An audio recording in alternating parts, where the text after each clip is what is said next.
Top Russian and U.S. officials are holding talks in Saudi Arabia in a bid to improve their ties and negotiate an end to the war in Ukraine.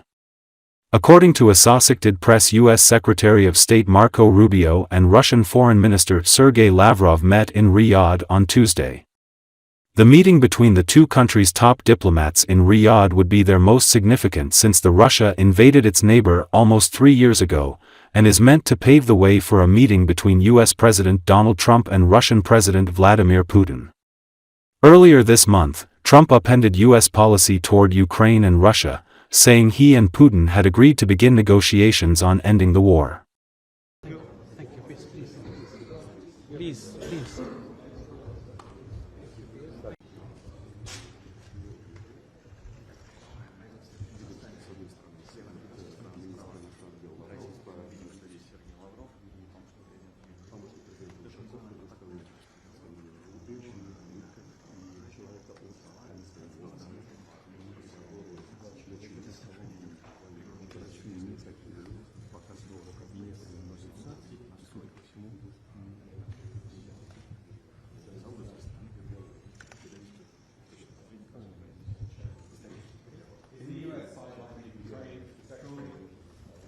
Thank you. Please. Thank you.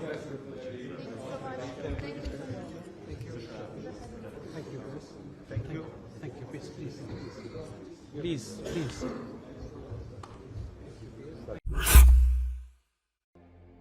Russia's Foreign Minister Sergey Lavrov on Monday ruled are conceding territories during possible talks on a peace settlement to end the fighting in Ukraine.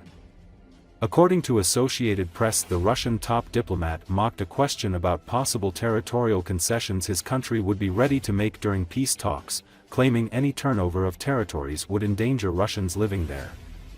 Lavrov also denied Europeans a seat at the negotiating table, accusing them of intending to use a possible ceasefire to enable Ukraine to pursue fighting. Kremlin spokesman Dmitry Peskov said that Lavrov and Putin's foreign affairs advisor Yuri Ushakov will fly to the Saudi capital later in the day to take part in talks set for Tuesday. Peskov said the talks will be primarily focused on restoring the entire complex of U.S.-Russian relations, as well as organizing possible talks on the Ukrainian settlement and the meeting of the two presidents. Trump's envoy Steve Witkoff told Fox News Sunday that he and National Security Advisor Mike Waltz will travel to Saudi Arabia for talks on Ukraine. U.S. Secretary of State Marco Rubio is leading a delegation to Saudi Arabia for direct talks with Russian officials in the coming days to seek an end to the fighting in Ukraine.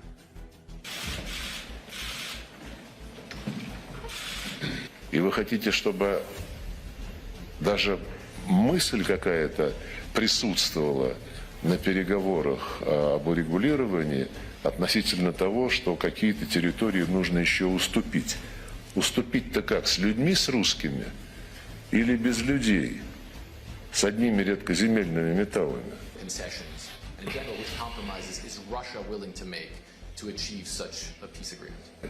А только говорят, вот надо территориальные уступки, наверное. Для чего? Для того, чтобы там вот так же русских уничтожали, как сейчас их уничтожают в Курской области и в других областях Российской Федерации. Это говорить вам об отношении Европейского парламента к Сербии и более широком смысле о То есть философия-то у европейцев никуда не делась, поэтому я не знаю, что им делать за переговорным столом. Если они будут вот так выцыганивать какие-то лукавые идеи про заморозку конфликта, а сами по обычаю, по своему нраву и привычкам будут иметь в виду продолжение войны, то зачем их туда приглашать?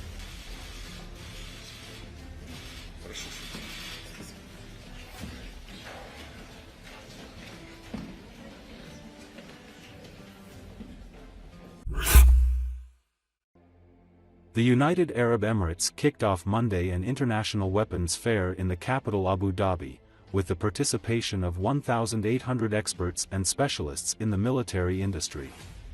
According to Associated Press, Ukraine and Russia have both displayed arms at UAE's International Defense Exhibition and Conference this year, even as Moscow faces Western sanctions over the war.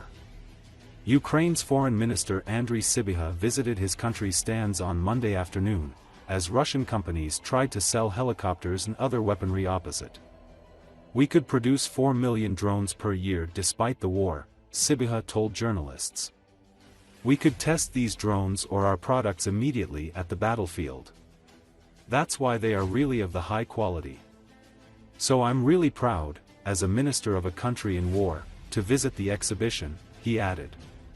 Momentum for peace talks to end Moscow's war on Ukraine is growing. Ukrainian President Volodymyr Zelensky meet with the leader of the United Arab Emirates on Monday. While U.S. President Donald Trump last week suggested he would soon be meeting Russian President Vladimir Putin in Saudi Arabia. The UAE, home to Abu Dhabi and Dubai, has long been floated as a possible site for peace talks as well, given the large population of Russian and Ukrainian expatriates who have flooded the country since the war began, and due to the Emirates' work on prisoner exchanges in the past. Zelensky arrived in Abu Dhabi on Sunday night after attending the Munich Security Conference in Germany. Footage released by his office showed him and his wife, Alina Zelenska, being greeted by an Emirati official and honor guard at the airport late Sunday night. Zelenska has traveled to the UAE since Russia's full-scale invasion in 2022, but this trip is Zelensky's first since the war began. Meanwhile, U.S. Secretary of State Marco Rubio is leading a delegation to Saudi Arabia this week for direct talks with Russia over the war.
Our capacity now, we could produce 4 million drones per year, despite the war. And you see, we have such an asset, such an advantage, that we could test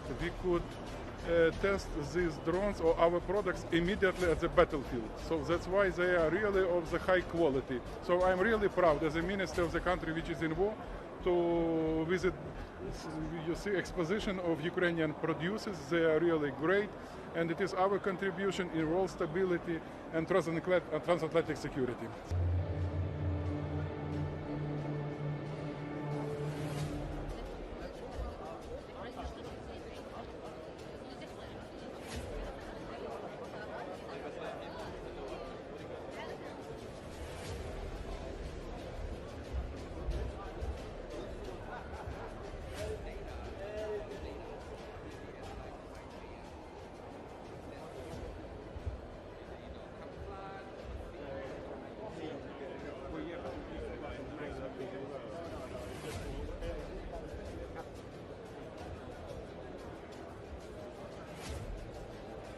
Today we have more than 218 different products and solutions, of which we are announcing and launching 46 new products here across a wide range of areas covering autonomous systems, both in terms of UAVs and unmanned ground vehicles, as well as a range of products in our precision-guided munitions, together with electronic warfare.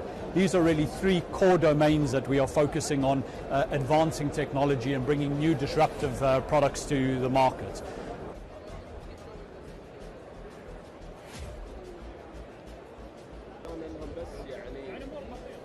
بسيطه يعني انا اقول لك 80% هي التاتش الاخير